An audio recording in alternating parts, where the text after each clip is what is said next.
good enough to join us now. He's president of the progressive Christian group Sojourners. Mr. Wallace, Reverend Wallace, good to see you, sir. Nice to be with you again. Where do I start? Let me ask you this. I've been wanting to talk to you about this for some time as I've been watching this debate go on, which at times has not been very Christian-like on either side. Mm-hmm. Do we as a society have a moral imperative to make sure that people have affordable health care, as some on the left have charged? Yes, but I'm not saying that from the left. I'm saying that from a biblical point of view. I came in early, I was watching some of these confrontations. Wow, Heil Hitler.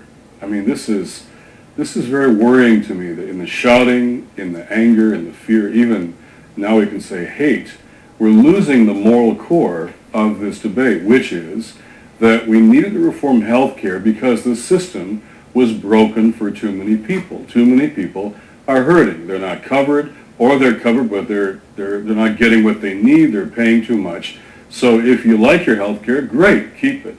But for those who are hurting, we have to fix a broken system. That's where we were. Is that in the Bible? Help the least among you? Yeah, it's you know your Bible, Rick. I'm a Catholic. I know you're a Catholic. And Catholic social teaching about the common good. I mean, health and healing are fundamental religious principles here. That's why we're involved. So tonight, we're evangelicals, Catholics, Jews, Muslims, Black, Hispanic. We're all going to be on the call with the president saying, this is not just a partisan issue, a political issue.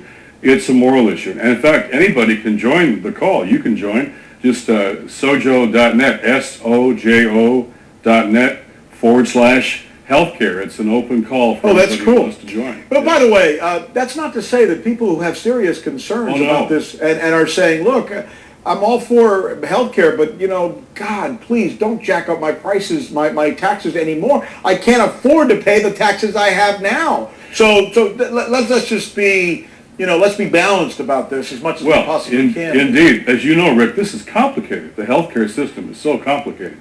So the principles we'll be looking for are, one, making sure everybody, all of God's children, get covered.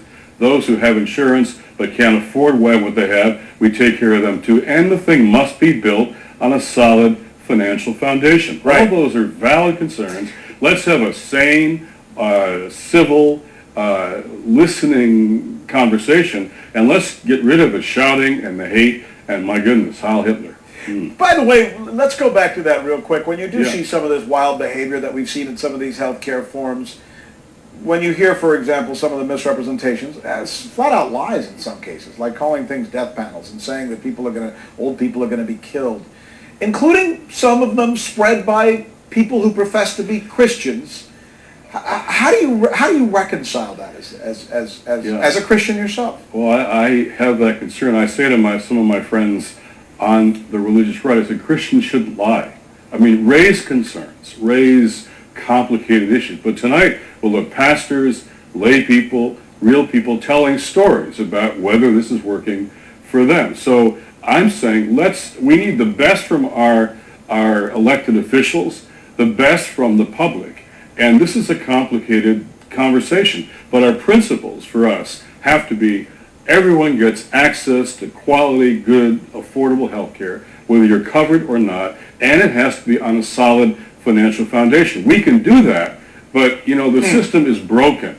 Let's try and fix it and not use this as a shouting match on partisan politics. But pastors are telling me things like, Rick, you wouldn't believe it. Seniors are saying to pastors, am I going to die in this new system? Well, let me ask you about that. That's an interesting thing that you just said. Is it their fault?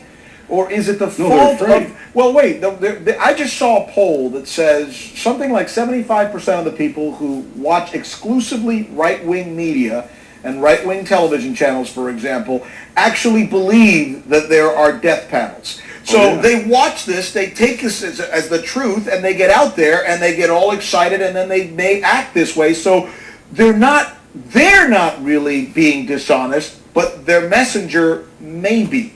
What do you make of that? They are being manipulated, I want to use that word very strongly, by a well-organized campaign that is lying about healthcare reform. They are lying about healthcare reform. Euthanasia is not a part of healthcare reform. It's in none of the bills, and yet they're being told it is. Christian doctors will not have to do abortions. That's another lie. It's not in the bills. So they're lying about this, and ordinary folk are getting afraid. So it's complicated, as you said. It is complicated.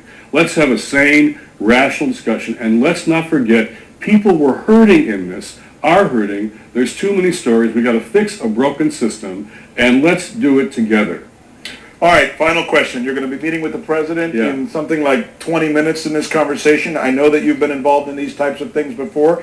That's why we've tapped you. What are you going to tell the president? Well, he joined us in this call, leaders in the faith community. I think he clearly thinks healthcare is important. He also thinks the faith community has a critical role to play here. Maybe the faith community can help refocus us on the moral core here. The people are hurting. We all should care about that. We all should want to bring everybody in. When you don't bring everybody in, we all suffer. This is the right thing. It's also the smart thing.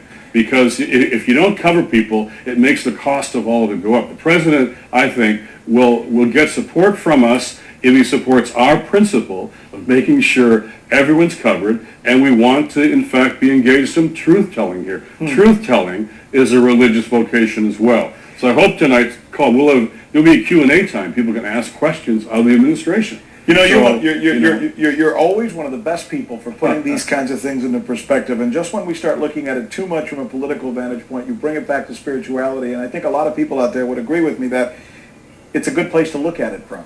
Well, I love being on your show because there's space for this conversation. So Sojo, sojo.net/healthcare, and join the conversation. You can call in and listen to the president. Yeah. That would be interesting. Thanks so much. We appreciate it. Great to be with you, as always. Bye-bye.